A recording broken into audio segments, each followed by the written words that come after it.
Kerala state സിലബസിൽ പഠിക്കുന്ന കുട്ടികൾക്ക് 1-ാം ക്ലാസ് മുതൽ 7-ാം ക്ലാസ് വരെ പഠിക്കുന്ന കുട്ടികൾക്ക് കേട്ടോ ഓഗസ്റ്റ് 21 മുതൽ എക്സാം റിവിഷൻ ക്ലാസ് ലൈവായിട്ട് സ്റ്റാർട്ട് ചെയ്യാണ്. സൂമിലാണ്.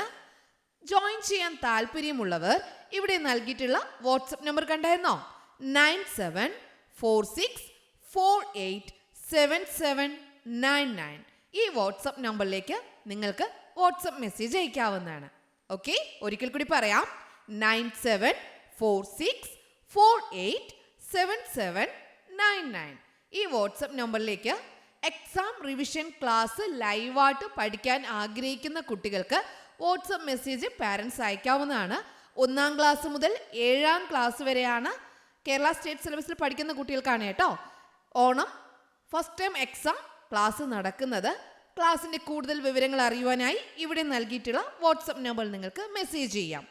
ഇതിനോടൊപ്പം തന്നെ കിഡ്സ് ഏരിയ ഓൺലൈൻ്റെ സ്പെഷ്യൽ കോഴ്സസ് ഏതൊക്കെയാണ് എന്നുള്ളത് കൂടി പരിചയപ്പെടുത്താം. മലയാളം ലെറ്റേഴ്സിൻ്റെ ക്ലാസ് ഉണ്ട്, Malayalam reading and writing class ഉണ്ട്, English reading and writing class ഉണ്ട്, Hindi letters Hindi reading and writing class ഉണ്ട്, ഇംഗ്ലീഷ് ഗ്രാമർ ക്ലാസ് ഉണ്ട്, സ്പോക്കൺ ഇംഗ്ലീഷ് ക്ലാസ് നൽകുന്നുണ്ട്, LKG UKG ക്ലാസ് നൽകുന്നുണ്ട്. 1-ാം ക്ലാസ് മുതൽ 7-ാം ക്ലാസ് വരെ പഠിക്കുന്ന കുട്ടികൾക്ക് ട്യൂഷനും കിഡ്സ് ഏരിയ ഓൺലൈൻ നൽകുന്നുണ്ട്. നിങ്ങൾക്ക് ഇതിനെക്കുറിച്ചുള്ള കൂടുതൽ വിവരങ്ങൾ അറിയുവാനായി നിങ്ങൾക്ക് ഏത് കോഴ്സാണോ ആവശ്യം ആ കോഴ്സിനെ കുറിച്ചുള്ള കൂടുതൽ വിവരങ്ങൾ അറിയുവാനായി ഇവിടെ നൽകിയിട്ടുള്ള വാട്സപ്പ് നമ്പറിൽ നിങ്ങൾ എന്ത് ചെയ്താൽ മതി? വോയിസ് മെസ്സേജോ അല്ലെങ്കിൽ ടെക്സ്റ്റ് മെസ്സേജോ അയച്ചാൽ മതിയാകും. ഓക്കെ, നിങ്ങൾക്ക് വിളിക്കാൻ ആഗ്രഹമുണ്ടെങ്കിൽ വിളിച്ചും അന്വേഷിക്കാം. മെസ്സേജ് അയച്ച് അന്വേഷിക്കാവുന്നവർക്ക് അങ്ങനെയും ചെയ്യാവുന്നതാണ്. Hello children, welcome to kids area online. STD2 integration ഉദ്ഗ്രഥനം പാർട്ട് 2 നമ്മൾ പഠിക്കാനായിട്ട് പോവാട്ടോ. ഇന്നലെ പഠിച്ചത് നിങ്ങൾ പഠിച്ചായിരുന്നോ? ഇൻ്റഗ്രേഷൻ പഠിച്ചായിരുന്നോ? ഓക്കെ, ഇന്ന് നമ്മൾ പഠിക്കാൻ പോകുന്ന ക്വസ്റ്റ്യൻ ഏതാണെന്ന് അറിയാവോ? ഉറപ്പായിട്ടും ഈ ചോദ്യം ഉണ്ടാകും. നിങ്ങൾ പഠിച്ചിട്ടേ പോകാവൂ കേട്ടോ. പൊതു ഇടങ്ങൾ. ഇന്ന് നമ്മൾ പഠിക്കാനായിട്ട് പോകുന്നത് എന്താ? പൊതു ഇടങ്ങൾ.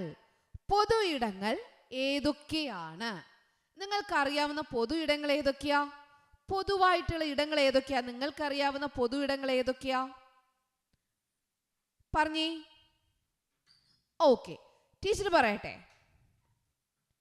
ബസ് കാത്തിരിപ്പു കേന്ദ്രം, അതൊരു പൊതു ഇടമാണ് അല്ലേ? എല്ലാവർക്കും, ആർക്ക് വേണമെങ്കിലും, ആരാണോ ബസ്സിൽ പോകാനുള്ളത് അവർക്കൊക്കെ എന്ത് ചെയ്യാം? ബസ് കാത്തിരിപ്പ് കേന്ദ്രത്തിൽ വന്നിരിക്കാം. അതൊരു പൊതു ഇടമാണ്. ഇന്ന ആൾക്കാർക്ക് മാത്രമേ വരാവൂ എന്നില്ല, ആർക്ക് വേണമെങ്കിലും വരാം. ബസ് കാത്തിരിപ്പ് കേന്ദ്രം. ഒന്നാമത്തെ എന്താ? ബസ് കാത്തിരിപ്പ് കേന്ദ്രം. നമ്മൾ ബസ് സ്റ്റോപ്പ് എന്ന് പറയില്ലേ, അത് തന്നെയാണ് ബസ് കാത്തിരിപ്പ് കേന്ദ്രം. രണ്ടാമത്തേത് മൈതാനം. മൈതാനം, മൈതാനം ഗ്രൗണ്ട്, മൈതാനം. മൂന്നാമത്തേത് മ്യൂസിയം, സൂ. മ്യൂസിയം, മ്യൂസിയത്തും ആർക്കും അവിടെ കാണാനായിട്ട് പോകാം. മ്യൂസിയം, അതും പൊതു ഇടമാണ്. കടൽ തീരം. കടൽ തീരം ആർക്ക് വേണമെങ്കിലും പോകാം അല്ലേ? കടൽ തീരം. വായനശാല, അതായത് ലൈബ്രറി. വായനശാല ആർക്ക് വേണമെങ്കിലും അവിടെ പോകാം, പുസ്തകങ്ങൾ വായിക്കാം. വായനശാല. സിനിമാശാല, തിയേറ്റർ, ഫിലിം തിയേറ്റർ. സിനിമാശാല, സിനിമ ഫിലിം കാണാനായി ആർക്ക് വേണമെങ്കിലും പോകാം. സിനിമാശാല. ഇതൊക്കെ പൊതു ഇടങ്ങളാണ്. നമുക്ക് എപ്പോൾ വേണമെങ്കിലും ആർക്ക് വേണമെങ്കിലും ആരോടും ചോദിക്കാതെ എന്ത് ചെയ്യാം? പോകാം. ബസ് കാത്തിരിപ്പ് കേന്ദ്രം, മൈതാനം, മ്യൂസിയം, കടൽ തീരം, വായനശാല, സിനിമാശാല. ഇതൊക്കെ എന്താ? പൊതു ഇടങ്ങളാണ്. എന്താ? പൊതു ഇടങ്ങൾ. പൊതു സ്ഥാപനങ്ങളല്ല, പൊതു ഇടങ്ങൾ. ഇതെന്താണ്? പൊതു സ്ഥാപനങ്ങൾ അല്ല, പൊതു ഇടങ്ങൾ. എന്താ? പൊതു ഇടങ്ങൾ. ഏതൊക്കെയാ? ബസ് കാത്തിരിപ്പ് കേന്ദ്രം, മൈതാനം, മ്യൂസിയം, കടൽ തീരം, വായനശാല, സിനിമാശാല. ഇതൊക്കെ പൊതുവായിട്ടുള്ള ഇടങ്ങളാണ്. ചന്ത. ചന്തയും എന്താണ്? പൊതുവായിട്ടുള്ള ഇടമാണ്. അതുപോലെ പൊതു ഇടങ്ങളിൽ സ്ഥാപിക്കാനുള്ള ബോർഡുകൾ തയ്യാറാക്കുക എന്ന് പറഞ്ഞാൽ നിങ്ങൾക്ക് എന്തൊക്കെ തയ്യാറാക്കാം? പൊതു ഇടങ്ങളിൽ സ്ഥാപിക്കാനുള്ള ബോർഡുകൾ തയ്യാറാക്കുക. പൊതു ഇടങ്ങളിൽ സ്ഥാപിക്കാനുള്ള ബോർഡുകൾ തയ്യാറാക്കുക എന്ന് പറഞ്ഞാൽ നമുക്ക് എന്തൊക്കെ സ്ഥാപിക്കാം? ഒന്നാമത്തെ ബോർഡ്, ഇതുപോലെ ബോർഡ് പോലെ വരച്ച് വേണം നിങ്ങൾ എന്ത് ചെയ്യാൻ, എഴുതാനായിട്ട് കേട്ടോ. ബോർഡ് പോലെ വരച്ച് എഴുതണം. ഒന്നാമത്തേത് നിശബ്ദത പാലിക്കുക. നിശബ്ദത പാലിക്കുക. നമുക്ക് പൊതു ഇടങ്ങളിൽ സ്ഥാപിക്കാനുള്ള ഒരു ബോർഡ് ഏതാ? നിശബ്ദത പാലിക്കുക. രണ്ടാമത് നമുക്ക് എന്ത് ബോർഡ് വെക്കാം? ചപ്പുചവറുകൾ വലിച്ചെറിയരുത്.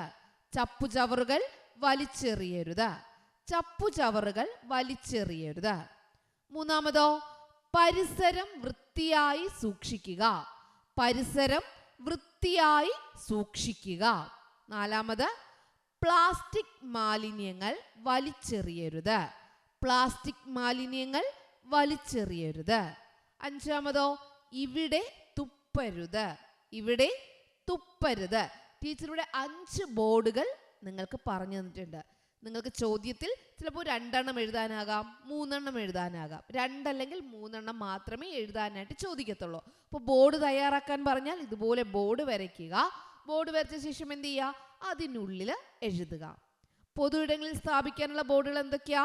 നിശബ്ദത പാലിക്കുക, ചപ്പുചവറുകൾ വലിച്ചെറിയരുത്, പരിസരം വൃത്തിയായി സൂക്ഷിക്കുക, പ്ലാസ്റ്റിക് മാലിന്യങ്ങൾ വലിച്ചെറിയരുത്, ഇവിടെ തുപ്പരുത്.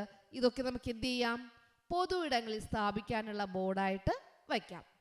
ഓക്കെ, അപ്പോൾ നമ്മൾ പൊതു ഇടങ്ങൾ ഏതൊക്കെയാണെന്ന് പഠിച്ചു. പൊതു ഇടങ്ങളിൽ സ്ഥാപിക്കാനുള്ള ബോർഡുകൾ ഏതൊക്കെയാണെന്ന് പഠിച്ചു. അപ്പോൾ ഇതിൽ നിന്ന് ഈ ചോദ്യം ഉറപ്പായിട്ടും വരും. എഴുതുമല്ലോ? Yes. Okay children, bye bye, thank you. Kerala state സിലബസിൽ പഠിക്കുന്ന കുട്ടികൾക്ക് 1-ാം ക്ലാസ് മുതൽ 7-ാം ക്ലാസ് വരെ പഠിക്കുന്ന കുട്ടികൾക്ക് കേട്ടോ, ഓഗസ്റ്റ് 21 മുതൽ എക്സാം റിവിഷൻ ക്ലാസ് ലൈവായിട്ട് സ്റ്റാർട്ട് ചെയ്യാണ്. സൂമിലാണ്. ജോയിൻ ചെയ്യാൻ താല്പര്യമുള്ളവർ ഇവിടെ നൽകിയിട്ടുള്ള വാട്സപ്പ് നമ്പർ കണ്ടായിരുന്നോ? 9746487799. ഈ വാട്സപ്പ് നമ്പറിലേക്ക് നിങ്ങൾക്ക് വാട്സപ്പ് മെസ്സേജ് അയക്കാവുന്നതാണ്. ഓക്കെ, ഒരിക്കൽ കൂടി പറയാം. 9746487799. ഈ വാട്സപ്പ് നമ്പറിലേക്ക് എക്സാം റിവിഷൻ ക്ലാസ് ലൈവായിട്ട് പഠിക്കാൻ ആഗ്രഹിക്കുന്ന കുട്ടികൾക്ക് വാട്സപ്പ് മെസ്സേജ് പാരൻസ് അയക്കാവുന്നതാണ്. 1-ാം ക്ലാസ് മുതൽ 7-ാം ക്ലാസ് വരെയാണ് കേരള സ്റ്റേറ്റ് സിലബസിൽ പഠിക്കുന്ന കുട്ടികൾക്കാണ് കേട്ടോ Onam first time exam class നടക്കുന്നത്. ക്ലാസ്സിൻ്റെ കൂടുതൽ വിവരങ്ങൾ അറിയുവാനായി ഇവിടെ നൽകിയിട്ടുള്ള വാട്സപ്പ് നമ്പറിൽ നിങ്ങൾക്ക് മെസ്സേജ് ചെയ്യാം. ഇതിനോടൊപ്പം തന്നെ കിഡ്സ് ഏരിയ ഓൺലൈൻ്റെ സ്പെഷ്യൽ കോഴ്സസ് ഏതൊക്കെയാണ് എന്നുള്ളത് കൂടി പരിചയപ്പെടുത്താം. മലയാളം ലെറ്റേഴ്സിൻ്റെ ക്ലാസ് ഉണ്ട്, Malayalam reading and writing class ഉണ്ട്, English reading and writing class ഉണ്ട്, Hindi letters, Hindi reading and writing class ഉണ്ട്, ഇംഗ്ലീഷ് ഗ്രാമർ ക്ലാസ് ഉണ്ട്, സ്പോക്കൺ ഇംഗ്ലീഷ് ക്ലാസ് നൽകുന്നുണ്ട്, LKG UKG ക്ലാസ് നൽകുന്നുണ്ട്. 1-ാം ക്ലാസ് മുതൽ 7-ാം ക്ലാസ് വരെ പഠിക്കുന്ന കുട്ടികൾക്ക് ട്യൂഷനും കിഡ്സ് ഏരിയ ഓൺലൈൻ നൽകുന്നുണ്ട്. നിങ്ങൾക്ക് ഇതിനെക്കുറിച്ചുള്ള കൂടുതൽ വിവരങ്ങൾ അറിയുവാനായി നിങ്ങൾക്ക് ഏത് കോഴ്സാണോ ആവശ്യം ആ കോഴ്സിനെ കുറിച്ചുള്ള കൂടുതൽ വിവരങ്ങൾ അറിയുവാനായി ഇവിടെ നൽകിയിട്ടുള്ള വാട്സപ്പ് നമ്പറിൽ നിങ്ങൾ എന്ത് ചെയ്താൽ മതി? വോയിസ് മെസ്സേജോ അല്ലെങ്കിൽ ടെക്സ്റ്റ് മെസ്സേജോ അയച്ചാൽ മതിയാകും. ഓക്കെ, നിങ്ങൾക്ക് വിളിക്കാൻ ആഗ്രഹമുണ്ടെങ്കിൽ വിളിച്ചും അന്വേഷിക്കാം. മെസ്സേജ് അയച്ച് അന്വേഷിക്കാവുന്നവർക്ക് അങ്ങനെയും ചെയ്യാവുന്നതാണ്.